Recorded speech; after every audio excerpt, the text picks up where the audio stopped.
about. Trying to figure out what it's all about. Existentialist, am I worth anything or just a scout? I don't know. I don't know. I don't know. And that was great sounds of Watson with Outside on WNHHLP 103.5 FM New Haven. Myself, Preston, with my partner in crime, Long Island raised, Elm City made, Mr. EZ BlueZ. EZ BlueZ, you're always better with introductions more than me. Who do we have with us on the broadcast today? Ladies and gentlemen, we're going to jump in the DeLorean. We're going to throw it to 88. We're going to jump back in time. We're going to go all the way back to this one moment, this one critical moment in the lore of Easy. We were walking down a path of the woods up into what would be considered a box office, but was really just some big trailer. As I go to see what we are going to take in, out of the urinal comes a pregnant woman with a gin and tonic and a cigarette. Oh, boy. Yes. And that I knew I needed an adult, and I was not the adult that I needed. But this man had the courage to not only go back and continue to deliver on stage night after night, redefining genres. If you look up this man, I guarantee you will find him in hip-hop and in Christian. Praise the Lord. So that, and that alone, I want you to put your hands together, not if you're driving. If you're driving, please keep your hands at 10 and 2.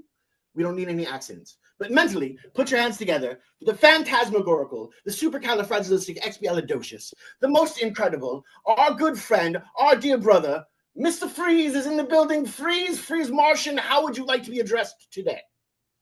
Freeze is fine. Okay. We can roll with that. To touch on the Christian, they came to me. I didn't even go to them. They came to me. So they wanted me in the genre. Yeah, there you go. It's understandable. It was nothing that I ever signed up for. I just was thrown in the mix, and I was like, I'm with it. I'm now a Christian rapper. There you go. That's awesome. We are with it. We are with it. That is. But for those people who don't know you, easy. My apologies. I was actually going to say, and then for all those people who don't know and who have done the Google research and know those different aspects of it, you can actually find him by checking out Freeze and one of his first records, Red Snow, and that's how I actually wound up down that rabbit hole, which was absolutely amazing. But as P was going to say, as for those people who might not know you, those people that are crawling out of their holes or crevices, what do you do and how did you get here? I'm formerly Mr. Freeze. I put out my first record, Red Snow, when I was 18. I started working on it. I was like 15 years old. I put it out through Long Range Distribution, which was a company that out of Detroit, Michigan. That the water cooler talk and the word was around the street that Mark Kempf was Eminem's former manager, and that was enticing for me at the time because being a crazy white boy rapper, of course I wanted to get in the lane of the other crazy white boy rappers.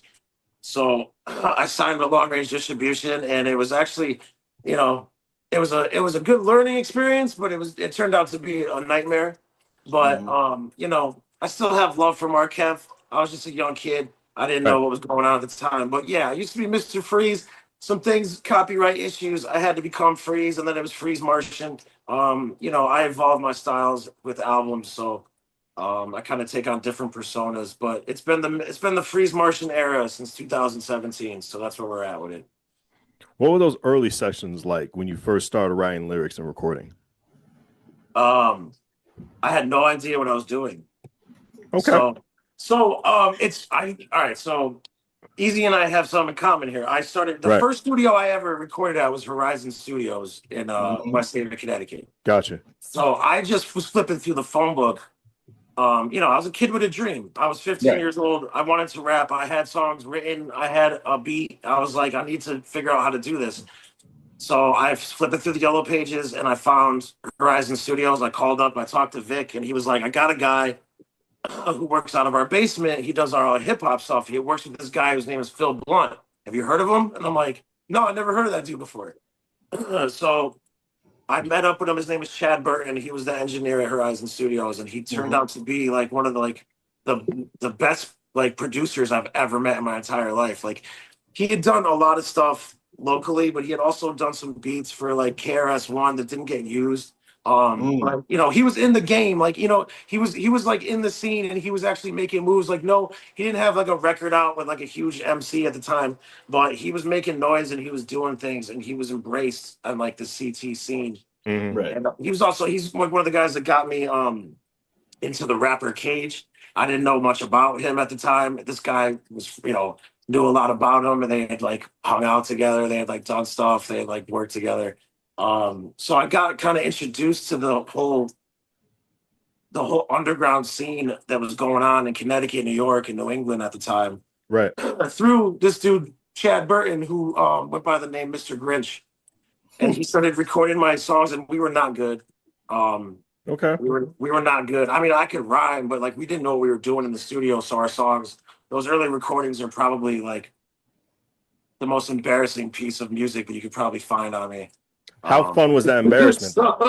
Well, you know, sit in that for a second, because Yeah, you know, of course. that embarrassment, you know, that makes us the artist. Like, and you know, I've heard this from every single artist. I was listening to Roger Daltrey, one of Roger Daltrey's books, and he says that he's completely embarrassed by the first recordings of the Who. And some people will think that those are classic, you know, put up on a pedestal, and a lot of people feel that way about Red Snow. It is that for that genre of music, it is a classic album. So, you know, it's surprising to me too, you know, as much as like as an artist, we love to hear things like your album's classic or your album is great. Right. When I made it, I just kept thinking ahead. Like I was just thinking like, how could I do better? How could I do better than this? How could I be better? So it's still crazy to me that all these years later that people go back and they're like, Red Snow is just like, oh, sorry. Red Snow is the ish. And I'm just like, that Red Snow is awesome. And I'm like, we appreciate you and we love you, and Red Snow is awesome. Tell us more about that. yeah.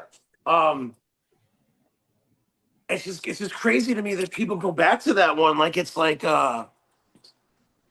Marshall Mathers LP, or it's my Ready to Die. Like it's my Ready to Die, or it's my you know, I really do appreciate that people look at it that way. But again, at the time, I was 15. I put out when I was like 17, 18. I was just looking ahead. I just wanted to get my foot in the door. So when I go back and I listen to those songs, I appreciate a lot of them, but I often sometimes wonder, like, what are you all hearing? Because that was some of my earliest work, you know? Right. And again, I love that people love it. It's just, you know, for me at the time, I just didn't think at the time that this is what I was going to be remembered for it. I just thought that there was going to be so much more that people are going to appreciate. But that just is always the one that people go back to. There's not a week of my life, and this is no exaggeration, it doesn't go by, that somebody finds me, seeks me out. They're like, Red Snow, dude, Red Snow. You know, and I'm just like, yeah, you know, I got other stuff, you know. You're like, you know, there was a 2. Yeah, there was a Red Snow 2, there was a Red Snow 3. There was a Righteous Path album, there was a Moon Rocks and Spaceships, there was a Mr. Gone. And I've done a lot of work. Yes. Some of it has got lost in the sauce, some of it hits with people. You know, like Mr. Gone Bad was like my comeback album. I did that in 2012. And I was coming off of being Mr. Freeze, and I kind of had this rebranding, and I was just operating as Freeze at that point. Yep. But it was still like a rebranding because everybody knew me as Mr. Freeze, so I had to kind of like start over, and I just stopped my deal. I just ended with long range distribution. So I'm completely starting over. So I didn't even know if people were going to care, if they were going to embrace me. Right. If they were going to just be like, nah, that guy's over. He washed up. Like, we cared about him 4 years ago, but we don't care now. Excuse me 1 second. I just want to move where I am I had no idea. But like, people really. So the point is, I think that record. Sorry, my camera's messed up. I'm just repositioning myself. I think that record is probably my favorite one because it's the one that kind of reintroduced me to the world. And like, I really appreciate that album. And you know, a lot of people don't even know that one. A lot of people will be like, I know about this one, I know about that one, and they have no idea about Mr. Gone Bad. The Righteous Path leaned to a more personal. What shifted creatively or personally between the albums of Red Snow and Righteous Path? I was having I had just found out I was having my daughter, who's a 17-year-old kid now. But at the time, Right. you know, I just found out coming off of Red Snow that I was having a kid. Mm-hmm. And I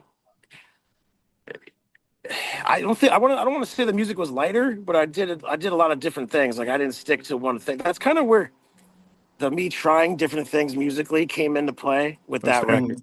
I started really trying different things and like not just sticking to like the crazy horrorcore white boy rapper. I was trying to be a little introspective. I was trying to be in depth.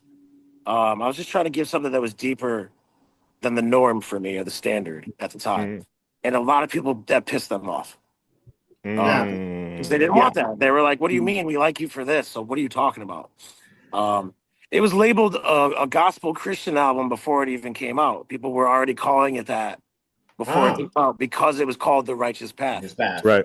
If you listen to that album, yeah, there's no, you're not going to find where to find Jesus on that album. I mean, he's a homeboy. We're not saying he's not a homeboy, but we're saying he's not referenced on the record at all. I don't know why people just it was the internet era where forums and like chat boards was that what they were called? Chat boards? Chat boards. Chat rooms, whatever. Yeah, they were really big, and there was a site that we all utilized in my genre.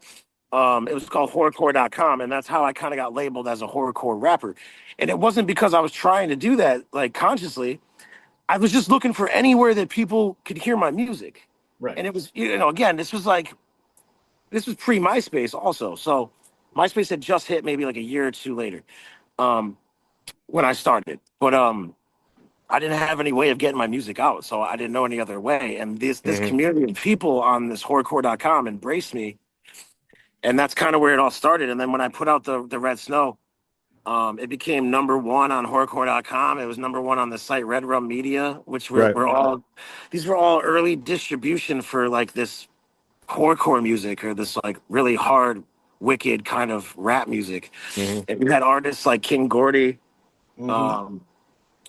Q Strange, this group Bedlam. We were all kind of like the early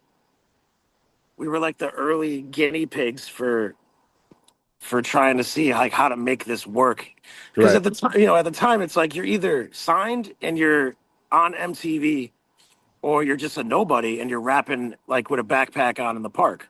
That's literally all it was. There was nothing in the middle. Yeah, there was barely anything in the middle. When we started doing shows, they would put us on rock shows because there were no rap shows. Like places like the Webster Theater and Toad's Place, they did not do rap shows unless you were already an established artist. If you were Onyx, they would book you a show. Right. If you were a local rapper, you didn't get very on hard. Shows. Very hard.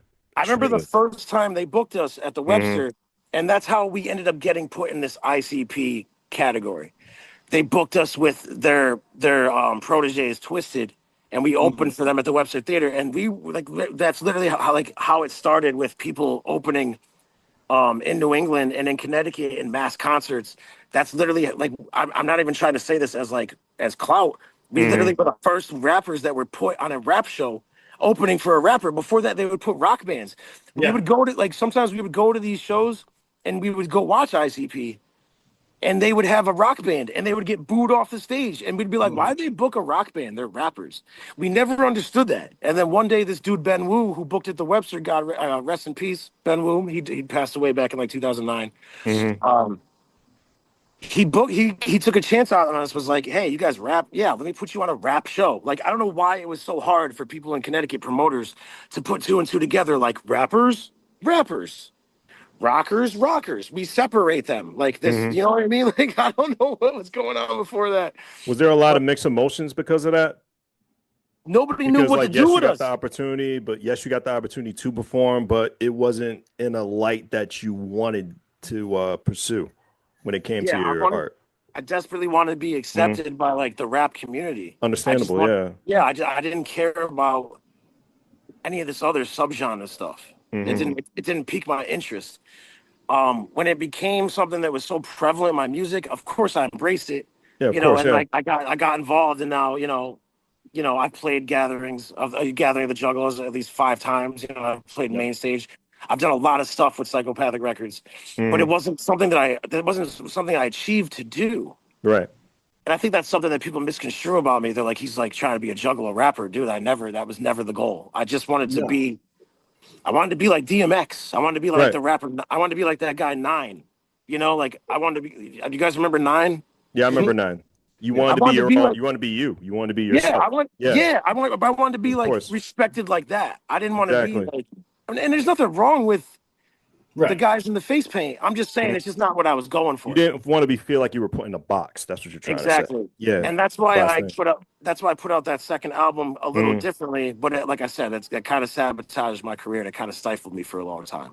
I had to really rebuild after that. Horrorcore isn't for everyone. What kept you rooted in that genre?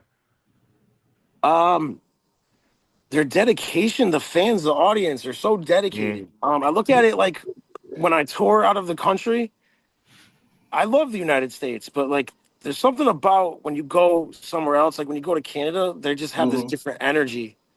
And I've heard, I haven't played in Europe yet, but I've heard the same thing. Like the energy is just so wild and off the chain because they're just so happy that you're there. They're just so happy that you're there to entertain them. We're spoiled in the United States. We're like, yeah, whatever. I could see some guy up the street doing that. Yeah. I could walk Venice Beach and I could see some guy doing that. You know what I mean? That's how people think. Right. That's why, our culture here is like, we need the cosign. We need someone to pat us on the back that's more famous than us and be like, this guy's cool. And then the world's like, okay, now I love him. And it's weird like that. Like, I was on ICP's show. They had a radio show. And once Violent J from Instant Clown Posse was like, I love your music, like you're a dope artist. All of a sudden, like I was super popular that year. You know what I mean? Like all of a sudden I was the it guy.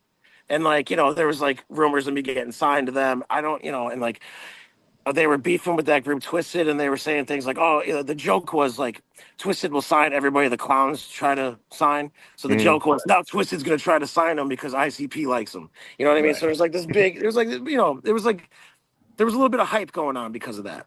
And that's, but I'd been in the game at that point for 12 years. Right. You know what I'm saying? You were already doing all the hustle and stuff like that. So you were already putting the work in. And just so to inform the listener that might not know about, how loyal you guys the fan base truly is, and how much numbers can jump no matter where you are. I remember when Fago Lovers reviewed a Shame Penguin single, and then all of a sudden our numbers jumped by 100,000. Oh, I'm sure. I'm sure. Yeah, it's like it definitely helps. I definitely appreciate their community for sure. I'd already sold 2,200 copies of Red Snow by the time this all happened. You know what I mean? So, but I guess the point is that I kind of got shoved into that category in that box because that's the only place that I kind of fit in. Right. Because I just wasn't. My music's always been so, like I have a formula, but if you don't know me, you don't understand that formula. So you just think like, wow, this guy's just really out the box. Like he's really coming from left field. But I mean, it's because I never stuck to that kind of like, I'm just going to rap about this, or I'm just going to rap about that, or I'm just going to do this whole album's just going to be on this style. I just never did that. I'd have one song that was about love. I'd have another song that's about hate. I have a song that's about drugs. I have a song that's about not doing drugs. I have a song that's about, you know what I mean? Like I had something for everything. But that might have been where I messed up a little bit because I kind of threw a little too much out there, see what would stick to the wall. Sometimes that's not the way to go. You kind of got to find your niche. I'm still battling that. I still have that issue because I still want to create all different kinds of music. But and it's not just music that you want to create as well, because you are, a published author. I did put a book out. I put a book out. Congrats, man. Thank you. I'm working on the next one. It's so hot out here. I don't know if you guys can see, but I'm sweating like a hostage. Like, no, I think you got the right camera angle. I can't see you sweating, but go ahead. Okay, good. So, as you continue to evolve and push through, and this is one of the things that I've always respected about you is how you do stay almost style free. You sit there and you'll pick out. I remember you had some alien stuff about aliens, and then you had some stuff about the heartbreak, and all that way to go through. But what is your next evolution? Because you just dropped a new single, and you're starting to drop singles. Are we going weekly now when you're starting to drop singles, or are you gonna try to space it out for like a month at a time? Hope it didn't freeze. Did Freeze freeze? I think Freeze froze. Freeze is frozen.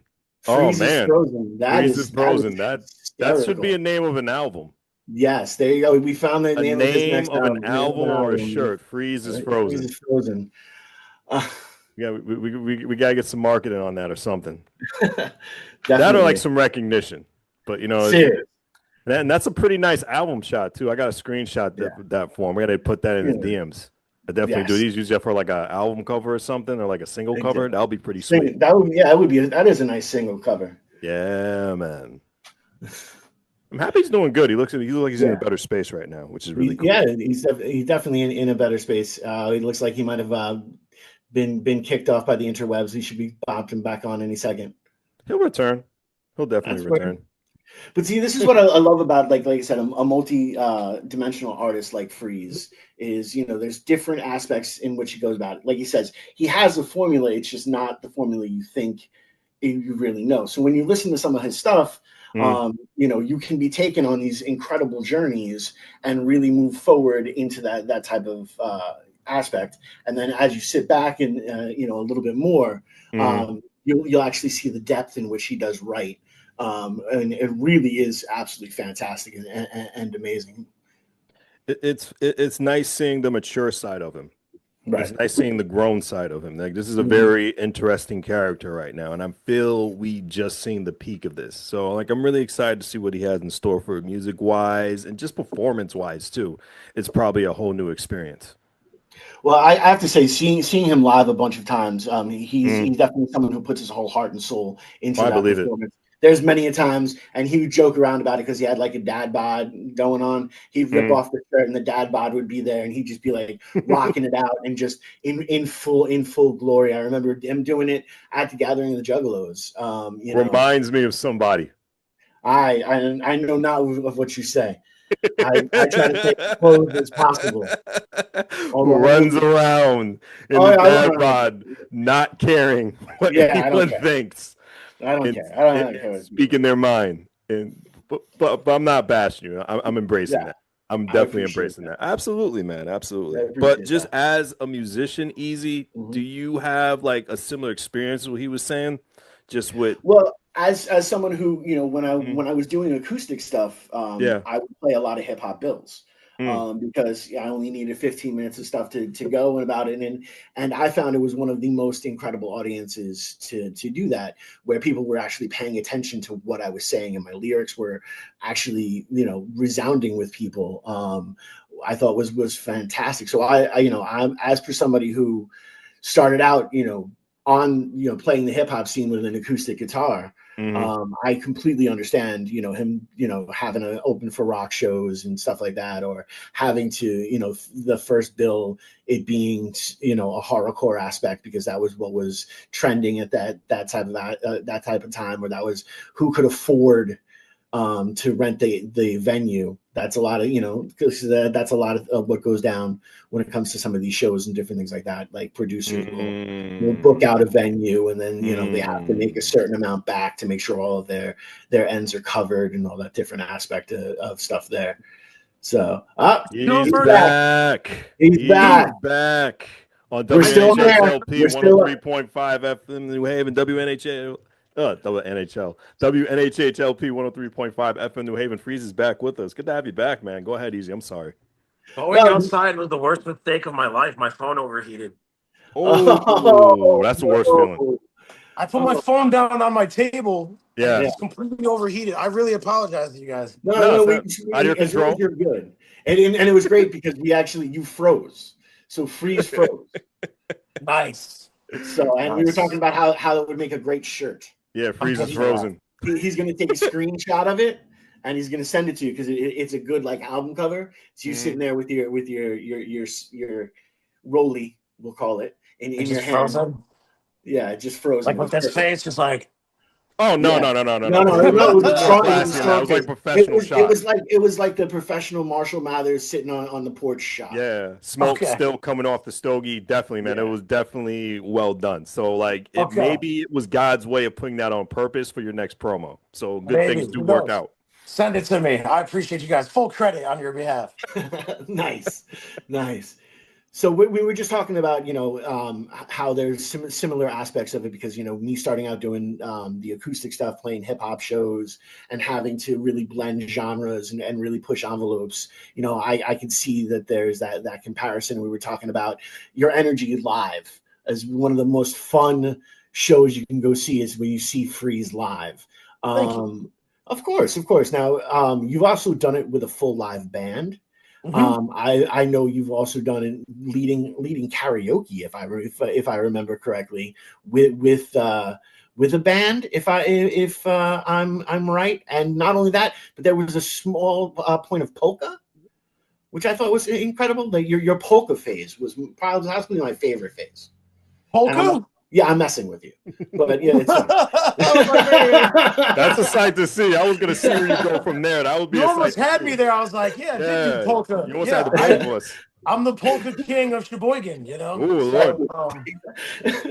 Well, I wanted to bring it back with a laugh, with a little bit of laugh there, but it wasn't John Candy. He's like, I think we sold 300 and something copies of that in Sheboygan. 300 and something copies of that in Sheboygan. Yep, exactly. But we did Beyond Top Secret, the band. Mm-hmm. I embraced my inner rock star. I've always been a really big fan of Rage Against the Machine. The first time I saw Rage Against the Machine, it blew my mind away. And I've just always been a really big fan of that. I've always been a really big fan of Public Enemy, and I wanted to do a band that was kind of walking the edge of having a little bit of a political edge, but not preaching. So I wanted to do something that kind of that was sticking it to the man, but wasn't trying to like be your dad and lecture you about it. Right. I always appreciated Zach De La Rocha's approach artistically with his lyrics, and I always appreciated Chuck D's approach. And I kind of wanted to, I don't know what it was, but I just kind of wanted to blend those. In a way, Rage Against the Machine is kind of an offshoot of Public Enemy, right. But I kind of, I just was really into both those groups at the time. And I just really wanted to do something that was kind of like a modern version of that. Right. And it worked for a while. We did a lot of things. We did a lot of shows. We toured the country. We were almost signed. Almost is like the story of my life. But the title of the next record, almost. Never was. That's the title of the book. Almost Never Was. I'd rather be almost than never was. The Freeze story. Yeah, no, you might be onto something there, sir. I'm just saying, you're writing a book. But I want to get back to the music real quick. This is a two-parter. How did Red Snow 2 expand on the original story or concept? And this is the second part, Freeze. With Red Snow 3 dropping out this October, what can day one fans expect from your finale? I definitely bringing it all together and wrapping it up. I had to bring it to the modern era and just show where Mr. Freeze is at, because that's Mr. Freeze. And I know it's weird. I'm like a bipolar personality. So actually, right. I guess I would say I have a split personality, because I have these different parts of myself that need to come out artistically, but I can't do it as Freeze Martian, all of it. Can't do it all as Mr. Freeze, and I can't do it all as just Freeze. So I have to kind of, and the same thing with Beyond Top Secret, the band. I have to mix these things all up. It confuses people sometimes, but it's all still in the realm, in the universe of what I do. But I think Red Snow 3 wraps up the story, and it gives people the closure that they need, I think. Because, for all those kids and all those people that are now grown men, they're like, Red Snow was like genre defining, and it changed my life. And it was like one of the, whatever it was for them. that I appreciate. I think this is the good wrap up for that. This is the mature in his 30s Freeze now giving you, the end of that story. I probably will never go back to the Mr. Freeze stuff again. It's probably just, that's where I leave that. But the difference is that it's a little more of what's inside my mind as opposed to what I'm trying to project or what I want the world to see about me. As artists, Right. we talk about, we speak our minds, but a lot of us conform when we write, and we really are trying to please people. I'm not saying I'm trying to please people, but Mr. Freeze is a raw, exactly what I'm thinking. It's every F you. It's every, I'm going to, it's what makes me cry. It's what makes me sad. It's what makes me happy. It's what makes me mad. Right. Whereas a Freeze Martian is going to give you more of a generalized, statement with the subject matter. And a Freeze is going to give you more of a hip hop, just give you some bars, And again, this can be confusing to people, but that's how that's the only way I can really break it down. Well, everybody's art is in their own interpretation. Yeah. MF Doom had his different little aliases and things that he Yeah. did, and I look at it similar to that. And it wasn't a conscious thing. Of course, I'm a huge Doom fan, but it wasn't something that I was consciously trying to rip off or trying to emulate. So everything feels complete now when this trilogy that began 2 decades ago for you? For Red Snow, yeah, I think it's over with. I'm happy with it. I like the fact that, it was embraced well, Red Snow 3. It'll never have that same impact and charm that Red Snow 1 had, but it did it for me. And I think it did it for the people that listened to it and the people that wanted it. Nice. What makes you motivated now as an independent artist in a tough industry? Because even though there's so many platforms that people, can start off with now today, it's still hard to find those diamonds in the rough. Yeah, absolutely. I like to learn everything. I feel silly because I just started a lot of artists record themselves now. Yeah. I just started kind of doing that, and I've always wanted to, but was always afraid to, because I always was convinced. I still have that old school mentality. Like, no, you got to go to the studio. It has to be a professional studio. The engineer has to have gone to school for it. He's got to understand Pro Tools like to a science. I'm realizing now you don't always need that. Sometimes having the time to yourself, being able to go over things over and over at your leisure, as opposed to being on the clock or feeling like you're on someone else's time, is way more beneficial for your music.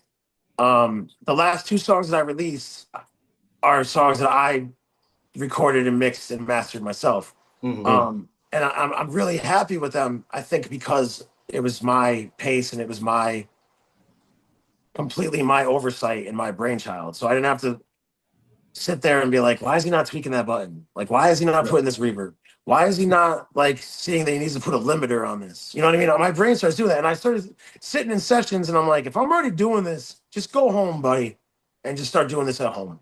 Right. And it's nothing against the people that have recorded my music, but I've just realized they all served a great purpose at the time where it was beneficial for all of us. But I'm just at a stage where it's beneficial for me to have complete control of my music. Right. And other than Dr. Damage producing a lot of my stuff, I don't work with anybody else. I don't do anything else. It's just me. No, that's good. That's good. That's good. You gotta be with people you can trust on this. But from your own creative process, your own personal creative process, what does it look like from paper to a final mix? That could sometimes be literally 3 o'clock in the afternoon to 8 o'clock at night, from start to finish. That could be like, I got inspired, I wrote it. Let's lay it down. Let's start mixing it. Some songs I may take a couple days with, not recording, but I may write it, and then go back and write some more to it, tweak it. It really depends. Some things flow so easy. The last song I just put out was called Educational Purposes Only. I just put it out on 4th of July. People seem to like it. It's kind of on that Griselda kind of style. Right. It's just kind of some grimy bars. It's Freeze, it's what I do, but it almost kind of sounds nostalgic. But that was a song that I wrote so easily. I was just, I was just listening to something. I was like, I could do that all day. That's kind of how music happens for me. I'll be listening to somebody else, and I could have heard the song 1,000 times, but then on this particular day, I'm like, I see what he did there. I could do that. I could do that a little. I could do that a little differently, or I could do that a little better. I could do that in a way that nobody will even know that it even came from this. You know what I mean? What I mean by that is we all get inspired by stuff, and people are liars if they say they just out of thin air came up with a song. Like it's a complete lie. Like Eminem was listening to Rakim and he was listening to Tretch, and Jay-Z was listening to Rakim and he was listening to Big Daddy Kane. Absolutely. And they all were getting inspired by something that they said. No, we don't steal from them. We don't steal from the people that we love and that we're inspired by. We're just inspired by them. That's the best way I could put it. It's so interesting because I say it's completely different. I say good artists borrow, but great artists steal. Yeah, I steal from Morrison. I steal from everybody. You can put it that way. It's not. There's nothing wrong with that. It's all differently. Espresso. Some people say steal, some people borrow, some people pay homage, but go ahead. Look at what rock music is. It all was stolen from the blues. Exactly. Yeah. It's all, and if you didn't have somebody like, the only reason I really that wasn't my era. I like the Rolling Stones, but it wasn't my era. But the reason I respect them is because they made sure that you knew who Muddy Waters was. Yes. That you knew who Howlin' Wolf was. Yes. So that you understood that they didn't just invent this. Keith Richards or whatever didn't just invent that. Like he got it from these guys.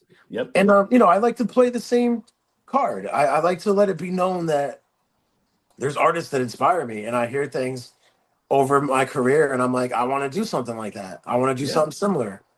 I want to emulate that kind of feel. It's not to emulate the sound necessarily; it's to emulate the feel. Mm-hmm. And so that that's been my career. I heard a Biggie song, "I'm Ready to Die," and I was like, dude, it's so hard. I just want to be hard like that. And that's how Red Snow kind of came about. I wanted to tell the Freeze story. I wanted to tell Freeze is Ready to Die. That's really what it was, dude. I'm just being transparent. In 2025, do you approach collaborations differently from solo projects? Yeah. I don't overthink collabs. I only do like 4 or 5 collabs a year, and they're all dope. And I'm not talking like just my contribution. I'm talking about like the songs, like they just come out good. I don't know. Sometimes like when I write for myself, I really overthink it. So my songs may not like my songs. I have gems. Like I have gems where songs are like, this could be a hit. But I do a lot of overthinking. But when I do collabs, I don't think about nothing. I'm just like, what's gonna sound good? And it ends up being some of my best work. So if you find my collabs out there, I mean, that's probably some of the best Freeze material you're going to hear. Honestly. Well, it's really interesting because it's one of the things I love about your vocal style and stuff. It matches up with others' styles very, very well and can make a fluidity. Like I love a lot of the stuff that you do as like group chat, groups aspects and stuff like that. I love that aspect where you come in with more of like the grimy aspect and a little bit more of the gravel aspect to your tone, and then you have another tone in there as well to polish it to give it a little bit of polish and sound. I think that works really, really well, and it's one of the things that I dig the most about your portfolio. Is that what we're calling it? Is it a portfolio? Yeah. It's portfolio. You're a connoisseur, so you understand. You and I know what we're talking about. I'm sure Preston does too. But to the layman at home, they may have no idea what the heck you're talking about right now. But yeah, no, I get exactly what you mean. Like I have certain like cadences. I go through different octaves when I'm rapping. Most rappers stick to one. Just if you're DMX, you're just rock. You know what I mean? Where I kind of flip it up a little bit, and some people like that, and some people it's not for them. So I appreciate you pointing that out. My last 2 songs, I've kind of tried. So now I'm trying to do where I'm not going to stick to the same style on every song, which I never did that anyway. But now I'm kind of like sticking to the same tone Okay. On these last couple songs, just to kind of see how people react to that. Because, like you said, I kind of do go a little all over the place Yeah. with my vocals.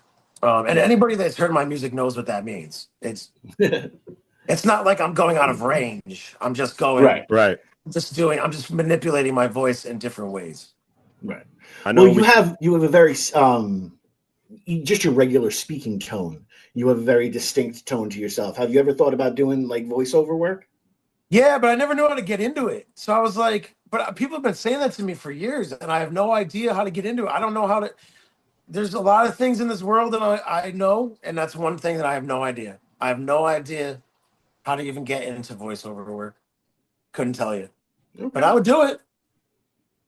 I just say just make some promo reels, Instagram, Yeah. TikTok. You have a great personality. You can connect with people well, and even some promoters who always are doing like some stuff with commercials and everything. Ask do some free commercials just to even just practice to get a demo reel out there for people. So I think you have the advances. You know, all you gotta do is just start. Forget about age, forget about all that, man, because like what you're doing right now is a lot. I know you told us all about your accolades throughout this entire interview, but what's the biggest challenge and also the biggest reward of running your career without that major label support? Because you did achieve a lot with these past 20 plus years of you doing this.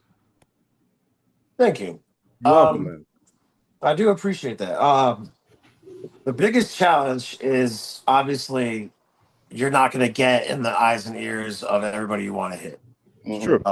You're gonna have songs that you think and you know are good, but not everybody's gonna hear them, and it's gonna be kind of disappointing at times because you're not gonna see the recognition that you feel you deserve. Because I'll admit when I put out songs that don't deserve it, you won't hear about them again. You won't hear about them again. I won't. They just become back catalog. I don't push them and I don't stress them and I don't perform them. And that doesn't happen all the time. That happens maybe like once every couple of years. But it is disappointing when you really do believe in one and you know it has potential, but you just don't have the resources because you are independent, because you don't have the same backing, because you don't have the same, when it's just you. There was a time where I had a team and I've seen no difference. It doesn't matter if it's just me or if it's me with a team. I see no difference because I've reached as high as I can go by myself. Right. And I've reached as high as I can go with having a team with me. So, I've had people be like, why don't you have a manager? Why don't you have this? Why don't you have a publicist? I've done all that.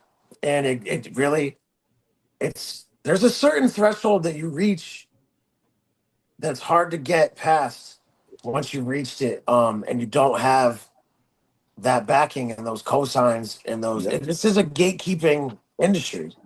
Yeah. There's people that don't want to see someone like me walk through those doors. I'm too much of a wild card. You know what I mean? Right. I understand that about myself. And that's what they used to tell me back in the day when I was being scouted by labels. You have to conform. You have to figure out a way to just be this one person and don't try to be anybody else. And it's like, but I'm a lot of different people. I'm weird. Right. You know what I mean? Like, people say like stuff about Tupac. I'm not Tupac. People say all that stuff about Tupac. Like, dude didn't know who he was. Like, 1 minute he's a thug. 1 minute he's like a preacher. And then 1 minute he's an activist. No, that's how we all are. Right. Like we're all like that. We're all not just one thing. When I wake up in the morning, anything can happen. There could be a riot outside my door and now I'm involved. Right. There could be a woman whose baby is like rolling down a hill and now I'm a hero. There could be someone that makes you upset and now you're a villain. Right. True. It's true. We can't help being a villain. No. Can't help that. Something can go wrong in your relationship, and you didn't mean to be a bad person or be mean to the person that you love or be bad or treat them wrong, but you are now in some way vilified. You are now, regardless if you feel justified or not, it could be spun. Now you are a villain. So we wear many different hats. Sorry, I'm not trying to get too deep on that. No, you're not. And I want to get deeper. I definitely want to get deeper. But on WNHHLP 103.5 FM New Haven, for the person who is still trying to get the artists, who's still trying to get to know the artist, if I can barely speak, Freeze right now, what are the top 3 songs throughout your whole catalog for someone to really get to know you? Going back to Red Snow, it would be. I mean, most people would say "Burn the Bodies." I'll say "Beef with the World." Okay. Jumping from planes, which is on Mr. Gone Bad, it rejuvenated my career. It took me to a place where people realize that I'm more than just a grimy core rapper, that I have diversity. That's kind of the song that showed that I have other tricks up my sleeve. So that song. Number 3, The Truth Is Ugly, which is off of the EP, The Truth Is Ugly, that again, a lot of people missed out on. But I've noticed something, it came out during COVID. Something happened during the past year where people started, they started discovering like this album, and like I had an influx of people that kind of all around the same time realized that they missed the boat on that. And they all kind of had the same thing. And we're talking like 30 people. Right. Over the course of a year. That's not an exaggeration. Like 30 different people over the course of a year that just randomly would be like, you know, they could be people that I know well or people I don't know, people that are just like internet buddies or people that are fans. You know, just randomly, dude, This Truth Is Ugly, it snuck by me. That's a really good song. And I'm like, you know, out of all the songs that I've made in my life, I really appreciate when people compliment me on that one, because I said everything that I feel about my time here. So, I mean, I think that just sums up everything that I've done, and I'm really proud of that one. So anybody that like has not heard that song, please go listen to that one. If there's any song that I would push on you, it would be that one. The Truth Is Ugly. Truth Is Ugly. Yeah. Where do you see independent music going in the next 5 years, with everything being so oversaturated? Everyone will be independent. Because there'll be no reason to have a record label. There'll be no reason. As soon it's going to be run by Spotify. It's going to be run by, I mean, it already is. Right. But it's going to be, you're just going to have artists exclusively just putting their music out through Spotify, and Spotify's going to take their money, and that's their new record label. Like, think about it. Yeah, no, that's really how things break down and the way things are going, you know. And right now, you know, it looks like Spotify is being run AI. Yeah. So, you know, that really, it's creepy. It's creepy. That's right. AI is, you know, the AI is definitely going to be the knife in the back of music. I know you have people like Timberland and people like Beanie Siegel that have embraced AI for different reasons. It's so not good for the culture if you don't tell people it's AI. Like, if it's not known from Jump Street, if it's not transparent, like I made this beat with AI, I wrote this song with AI, it's dangerous, because you're not going to have, there's going to be no separation, and then people are not going to look for true emotion in songs anymore. They're just going to look for what sounds the best. As of right now, music has become just background elevator music. It's what kids play in their cars in the background while they smoke or something, you know. It's the background to their party. Our generation, and even like the generation right before, music is the focal point. It was like the everything. It's everything derives from it. But these kids now, it's like it doesn't mean everything. It's just like kind of like there. It just kind of exists. It's background music. That's the best way that I can put it. It's not the focal point anymore. People aren't invested in artists like they were. And that could be because, you know, listen, I got no problem with people expressing themselves. But when the norm is like, you know, who's the trendiest fashion dresser in hip hop, like that's what it becomes. And like, I got shoulder pads on and a dress. That's not what I'm here for, dude. You know what I mean? Like, I'll never be here for that. And that's probably why I'm not one of the guys that has been picked to go to the Grammys and been, you know, the doors open. Like, let's go to the all white parties at Diddy's. You know, I wouldn't be there. Well, thank goodness. Thank goodness you didn't go. Yeah, no, thank God. But, you know, I've had people say this to me, like, along the way, like, you got to do this differently. Like, I can't, I literally had dudes like, I can't get you into the clubs in New York if you're gonna be rocking like Converse and jeans. You know what I mean? I'm like, Right. you know, they're like, you gotta put the alligators on, and you gotta put some leather pants on them and some leopard shirts. I'm like, I'm not doing it, bro. It's not happening. Yeah. I mean, you know, if you, I'm not knocking people that dress this way, but when you go to New York City over the past 15 years, all the underground hip hop scene there, they're all just trying to be the most fashionable. Right. Because that's what they learn from. Because they see that's what Kanye does. That's what Playboy Cardi does. That's what these guys do. They're all trying to be fashionable with these boots. And like, and again, however you want to dress and express yourself is fine, but that shouldn't be the norm. That shouldn't be the standard. Yeah, but I gotta go with the norm. Unfortunately, I gotta pull the cord. The interview's about to come to an end. But just to these last couple minutes, Freeze, just want to give it out to you. Even though you know you've been real with this whole entire process, I just want to know what message or legacy you want to leave, not just through your music, but just through life. And also, how can people support your work and stay tapped in with you for 2025 and beyond? Social media, events, everything. This time is yours. You can find me on everything on Freeze Martian. You can my albums are everywhere. They're on every streaming platform. You can find me on Spotify. You can find me on iTunes. I'm everywhere. I'm on TikTok. I'm on Roblox. But as far as my legacy and my message, I just wanted to, since the beginning, I just wanted to show something a little different. Mm-hmm. I just wanted to show that you could do it this way, which is the way that the industry standard wants you to do it, but you could also do it this way. And I think the one thing I proved from my ups and my downs, from my flaws to my biggest successes, at least I could say that I made it this far, you know, and to some people it may not be anything, but you know, I lived through the CD era where I sold thousands of CDs. I transitioned into the download era where I sold thousands of downloads. I'm in the streaming era now where, you know, I'm not as streamed as I would like to be, but you know, at least I can say that I have a legacy. I was fortunate enough to where I have the nostalgia and people remember me, and it's more than what other people could say. You know, I'm part of some kid's childhood who's now like a 39-year-old man. You know, I'm like, you know, they grew up with me. I'm like the Macaulay Culkin of their Home Alone. You know.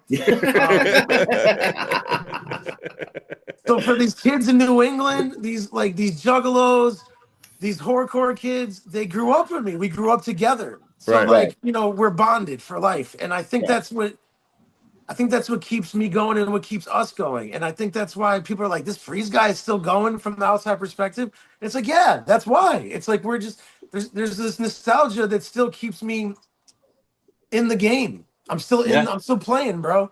So I'm thankful for that. So I just want people to realize, like, you could have an edge, you could be hard, you could say what you want, you could do all these things, and you could be soft at times. You can do all these things. You don't have to be just one thing. Right. Especially in 2025. You could be whatever the hell you want at any moment. So if you want to sound crazy and be an activist one day, and then the next day you want to be a comedian, and then the next day you want to be a scholar, just do it. There you go. Let's go. Freeze, thank you so much for this great conversation / interview. We appreciate this. Thank you guys so much. I appreciate everything you guys do, and keep doing what you guys do.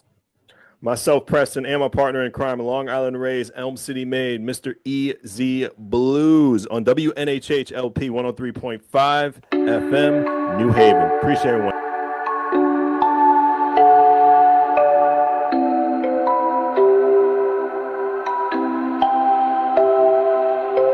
Wondering what to write about, trying to figure out what it's all about. Existentialist, am I worth anything or just a scout? I don't